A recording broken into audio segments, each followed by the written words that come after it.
Clemente Rodríguez, prejubilado de Cajastur, licenciado en Empresariales y de la Corriente Sindical de Izquierdas, es el candidato de Podemos al puesto que le corresponde en la Junta General en el patronato de la Fundación Liberbank. Esta mañana fue presentado en rueda de prensa. Estaría encantado de salir porque creo que al menos me iban a tener que oír. Aunque no me hicieran caso, me iban a tener que oír. Clemente Rodríguez querría recuperar la antigua Cajastur, pero es consciente de que ya es imposible tras padecer lo que considera un expolio.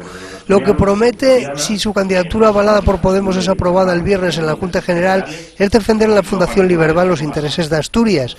Tanto él como Dani Ripa, que le presentó esta mañana, son conscientes de que el favorito es el candidato del PSOE, el catedrático Jaime Montalvo.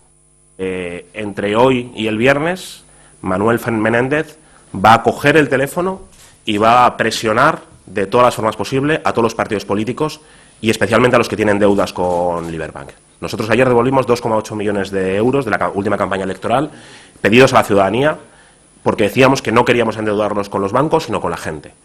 Los partidos que están endeudados con Liberbank hoy son más vulnerables a las presiones que Manuel Menéndez sin duda va a hacer para que el candidato que él propone, el que viene de la Fundación EDP, el que viene de él, pues continúe defendiendo los intereses económicos que no son los de la ciudadanía asturiana, que no son los de la gente. Podemos es partidario de una banca pública en Asturias con el espíritu y las prácticas que tuvo Cajastur.